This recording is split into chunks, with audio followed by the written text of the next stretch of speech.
What's up, guys? Got another little lesson here for you. This is really kind of more of a just some insight here that I've derived over the years of teaching guitar, over 10 plus years. And I just wanted to share this with you. It just kind of dawned on me. And I've had this kind of revelation before, but I think it's just important to share.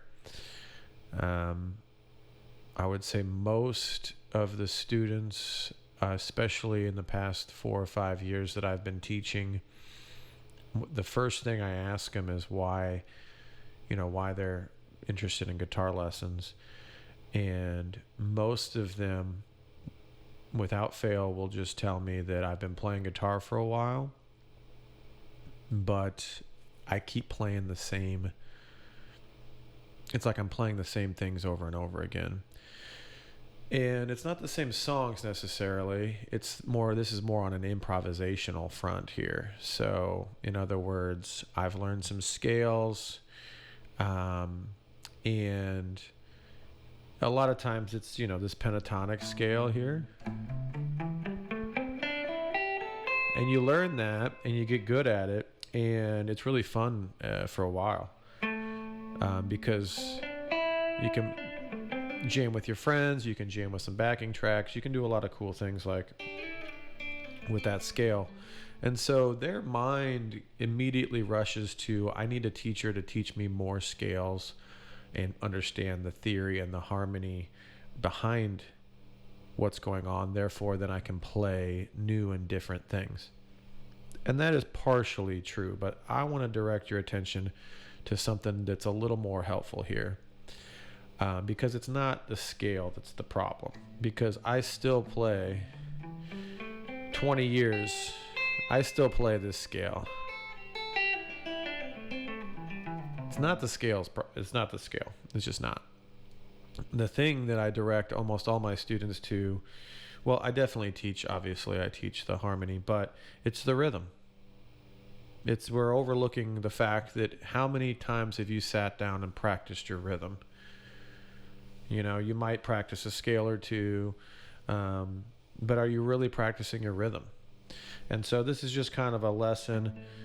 For example, if I'm teaching a student and I listen to them, I'm like, all right, let's jam a little bit. And so I got my metronome here to just kind of help you guys hear. A lot of times what I'll hear is something like this. So let's say I'm just playing an A minor chord, and they're coming in. Right? So that's a nice sounding. Right?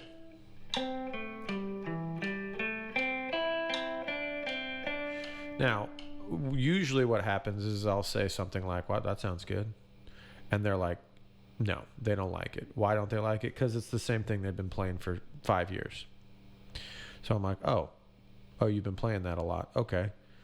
Well, the first thing I notice is you're starting every phrase on the first beat, and you're ending every phrase almost around the same time. Okay? No one thinks about that.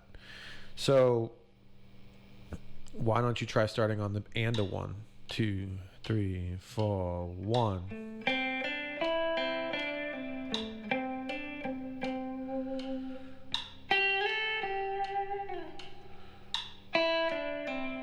Right? All these, then they're just flooded with new ideas almost instantly. All I did was tell them to start on, now that you have to practice that, or start on beat 2, or start on the and a 2, or start on beat 1 but end on a different beat. In other words, what you can do is you can analyze how you've been playing rhythmically. Maybe take notes like, oh wow, I almost always start on the second beat when I come in. Or I always start on 1, or whenever. There's going to be some place that you're comfortable with starting on.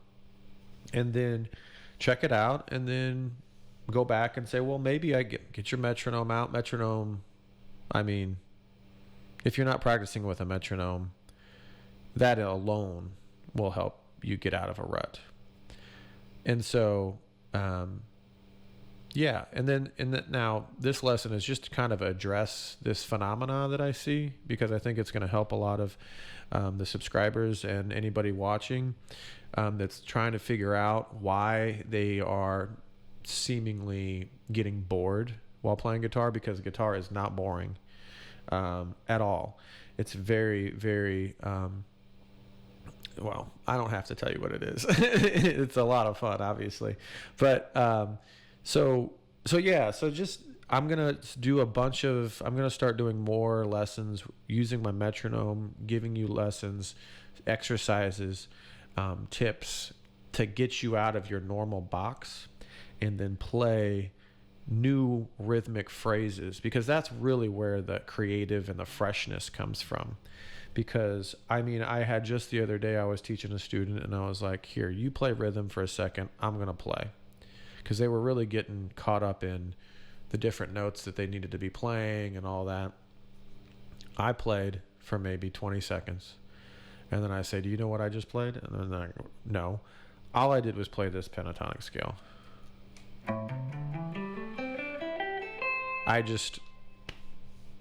I'm constantly shifting the accents, the rhythms, the dynamics. I'm also, obviously, I've been playing for a long time, so a lot goes into that. But, you know, light bulbs can go off like, oh, wow. It's not necessarily the scale that's the problem here, okay? It's not. So now that doesn't mean, if you've watched any of my prior videos, it doesn't mean you shouldn't study harmony and you shouldn't learn how the relationships, because that's pretty much all I've been putting out to this point. But yeah, I just wanted to go over this with you. I hope this helps steer you in the right directions. Please leave some comments with any questions about this. I'd love to, answer any questions, or just feedback. Let me know if this hits home at all. And I hope you guys have a wonderful day. Peace.